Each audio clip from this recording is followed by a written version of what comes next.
Bonjour Jean-Philippe. Est-ce que tu peux Bonjour nous Satia. présenter l'atelier Burnout? Qu'est-ce qu'on y trouve? Avant ça, je vais peut-être parler de mon parcours qui fait écho un petit peu et qui va peut-être aussi répondre à la question euh, de qu'est-ce que cet atelier et qu'est-ce qu'on y trouve. Mon parcours, moi, je suis issu d'une formation de médecin, donc j'ai exercé en médecine générale pendant 20 ans. 20 ans où je me suis installé donc en 2001 et très rapidement, après mes études et après un passage en tant qu'assistant des hôpitaux de Paris, euh, quand je me suis installé, j'ai assez rapidement vu qu'il y avait des problématiques en lien avec le travail qui étaient somatisées par les personnes. C'est-à-dire qu'ils présentaient des signes cliniques, des signes physiques qui était en rapport avec une certaine souffrance au travail. À l'époque, on ne parlait pas de souffrance au travail, on ne parlait pas de burn-out. Et quand je me rappelle de ces moments, eh bien, aujourd'hui, je peux dire que j'étais face à des personnes qui présentaient des signes que je pourrais aujourd'hui ranger dans ce que j'appelle le burning out, c'est-à-dire des signes qui sont des signes précurseurs d'un burn-out. Euh, c'est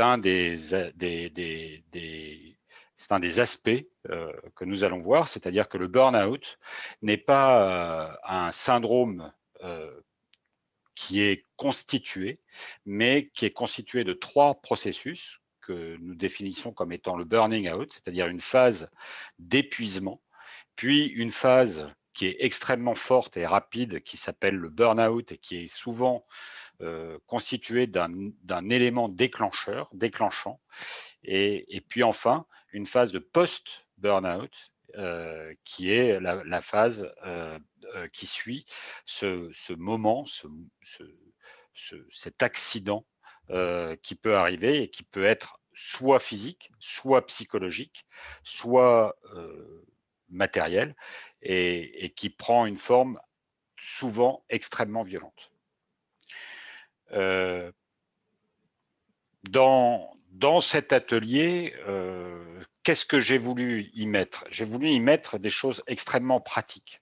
C'est-à-dire que la plupart du temps, quand on est dans ce type d'atelier, on va prendre la posture de dire pourquoi en expliquant les phénomènes endocrinologiques, les phénomènes physiologiques qui sont à la cause d'un phénomène euh,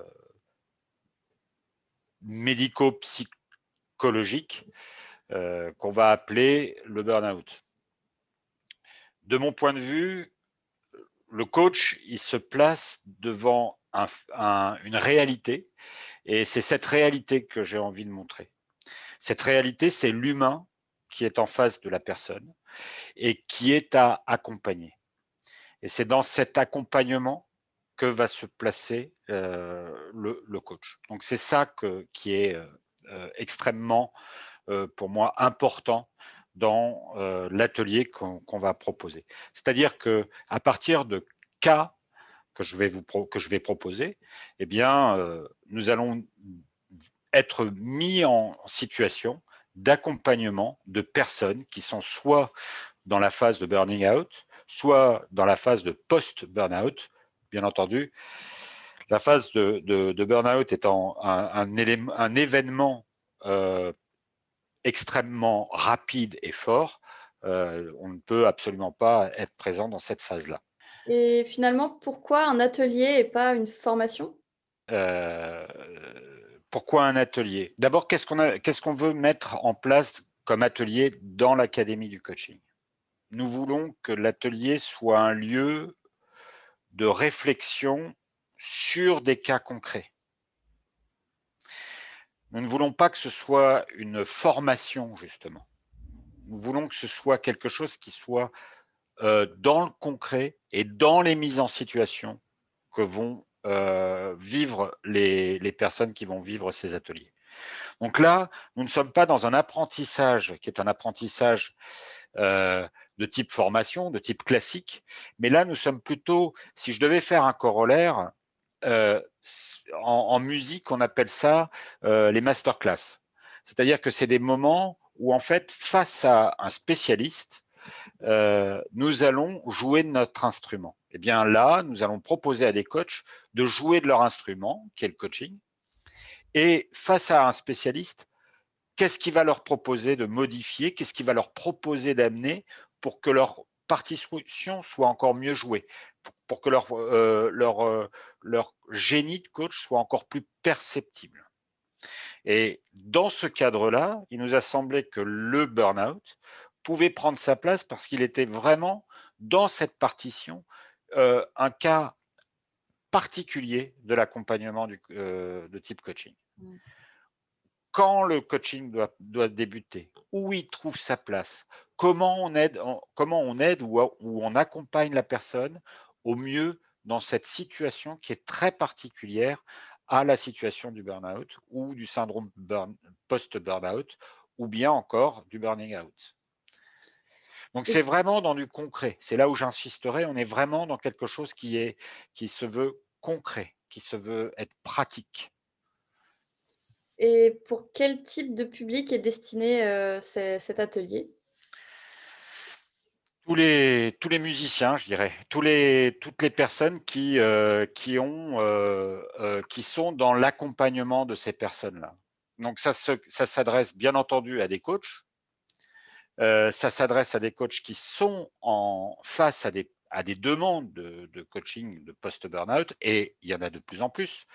De plus en plus, moi, j'ai des sollicitations de personnes qui vivent à l'intérieur des entreprises des reprises de travail après des arrêts de travail assez longs, qui sont motivés par des syndromes de post-burnout.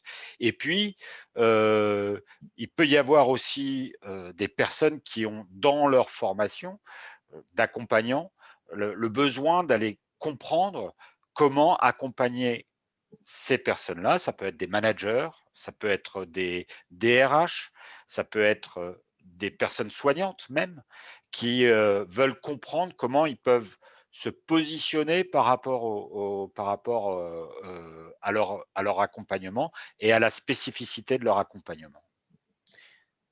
Et du coup, compte tenu du contexte, actuel, en quoi cet atelier, peut être pertinent?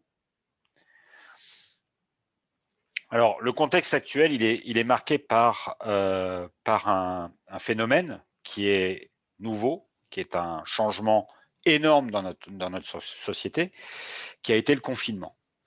Le confinement a montré deux conséquences, je dirais. La première conséquence, c'est une fatigue, une lassitude, un élément de fatigue psychologique importante de la part des personnes qui le vivaient. Et ça, en règle générale, je dirais, au-delà de la problématique du télétravail, au-delà de la problématique de la gestion familiale, il y a une espèce de fatigue à rester dans le même lieu et à travailler de chez soi. Ça, c'est un premier point qui a été noté dans les études qui ont été faites sur les conséquences du confinement. La deuxième chose qu'on a pu voir, c'est la multiplication de l'utilisation des plateformes de téléconférence ou de conférences, de visioconférence. Là aussi, les études semblent montrer que l'utilisation abusive ou en tous les cas extrême des visioconférences a entraîné une fatigue et un syndrome, un nouveau syndrome est né qu'on appelle le ZEF. En anglais, c'est Zoom Exhaustion Fatigue, qui a été mis en évidence notamment par une équipe de Stanford, qui reprend des éléments d'interrogation sur la fatigue née de ce type d'outil. Donc fatigue. Et fatigue, je dirais, c'est la porte d'entrée vers ce qu'on va appeler après le burn-out. Burn-out, ça veut dire en français, on peut traduire ça comme étant épuisement, et c'est même plus qu'un épuisement, puisque la personne n'a plus d'énergie. Donc, ça vient multiplier le risque de burn-out pour ces personnes-là. Donc, dans ce contexte-là, bien entendu qu'à la sortie du confinement, le risque que nous avons, c'est d'avoir un appel de ce côté-là qui va être assez important. Comment accompagner ces personnes qui vont être soit dans des processus de burning out, soit dans des processus de post-burnout. Donc pour moi, il est évident que ce sujet est d'actualité et il le sera d'autant plus avec, bien entendu, le risque des entreprises de vouloir augmenter je dirais le retard, de vouloir augmenter la performance des entreprises, donc bien entendu d'augmenter le stress des collaborateurs et à risque de les entraîner vers un burn-out aussi. Donc il est tout à fait d'actualité. Je dirais que c'est dans les accompagnements qu'on aura à faire demain, des managers ou des DRH. Moi, j'ai vu des personnes qui étaient dans des très proches de systèmes de rupture chez eux. Et il est important de pouvoir au moins identifier les signes qui peuvent être des signes légers, des signes faibles, des signaux faibles, qui peuvent être à l'origine de passage dans le burn-out. Ok, bah merci beaucoup Jean-Philippe de nous avoir présenté cet atelier. Donc pour le moment, ça se passera par Zoom, c'est bien ça? Jusqu'à Tout ce à fait. qu'on puisse en physique? Alors, le prochain ayant lieu en mai, on peut espérer peut-être avoir la possibilité de pouvoir le faire en physique, et c'est ce que j'espère. Maintenant, la question des autorités sanitaires et la question des règles sanitaires reste d'actualité. Donc, on croise les doigts pour qu'il y ait la possibilité de le faire en présentiel, mais si nous ne pouvons pas le faire en présentiel, nous le ferons en distanciel, bien entendu, ou en écrantiel, puisque pour moi, l'écrantiel est plus réel que le distanciel. Parfait. Bah, merci beaucoup. Merci à toi. À bientôt. À bientôt. Au revoir.